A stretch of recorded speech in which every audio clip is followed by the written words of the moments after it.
Hi friends, మేమైతే పూరి నుంచి Konark sun temple కి అయితే స్టార్ట్ అయ్యాం. అలా వెళ్తూ ఆన్ ది వేలో అయితే బీచ్ కనిపించింది. బీచ్ ఏం చూస్తాం, మన వైజాగ్ మించిన బీచ్ ఇంకేం లేదని చెప్పి కోనార్క్ అయితే వచ్చేసాం. అలా లోపలికైతే వెళ్తూ ఉన్నాం. అలా వెళ్తూ ఉంటే మార్కెట్ అయితే చాలా పెద్దది ఉంది. ఇక్కడ దొరకని ఐటమ్ అంటూ లేదు. అలా వెళ్తుంటే మా ఫ్రెండ్ అయితే క్యాప్ తీసుకుంటున్నాడు. ఇందిరా క్యాప్ కొంటామంటే లేదురా, వీడియో స్టిల్ ఇస్తున్నాను అన్నాడు. అలా మార్కెట్ అంతా చూసుకుంటూ వెళ్తుంటే ఈ టెంపుల్ కోసం గైడ్ చేస్తాం, 500 ఇవ్వండి, 300 ఇవ్వండి చాలా మంది అడిగారు. కానీ మేమైతే వద్దు అన్నాం. ఎందుకు అంటే మిమ్మల్ని మించిన గైడ్ మా దగ్గర ఒక్కడున్నాడు అన్నాం. ఎవరు అన్నారు, ఇదిగో మా రమేష్ అన్న అని చూపించాం. తర్వాత అలా టికెట్స్ తీసుకుని అయితే లోపలికి వెళ్ళాం. ఈచ్ పర్సన్ కి 30 రూపీస్ అయితే ఛార్జ్ చేశారు. ఈ టెంపుల్ లో ప్రత్యేకత ఏంటంటే ఇక్కడ ఉన్న సూర్య భగవానుడు గాల్లో ఉండేవాడంట. అదేంటన్నా గాల్లో ఉండడం ఏంటి, నాకేం అర్థం కావట్లేదని మా రమేష్ అన్న అడిగితే, మా రమేష్ అన్న ఏం చెప్పాడంటే గుడి పై భాగంలో అప్పట్లో ఉన్న రాజు ఒక అయస్కాంతాన్ని అమర్చాడంట. ఆ అయస్కాంతం ద్వారా ఈ విగ్రహం గాల్లో తేలాడేదంట. అలాగే ఆ అయస్కాంతం వల్ల చాలా ఇబ్బంది కలిగేదంట.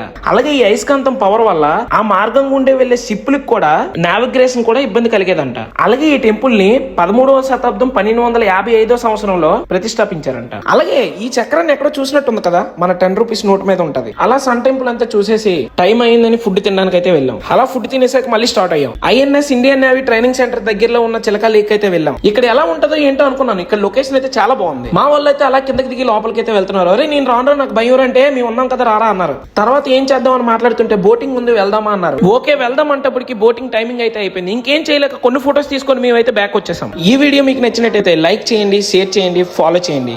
ఇంకో వీడియోతో మళ్ళీ కలుద్దాం. Thank you, love you all.